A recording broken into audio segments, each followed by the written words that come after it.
ఉదయం కాగానే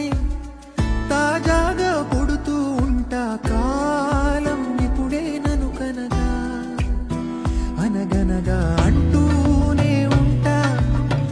ఎప్పుడు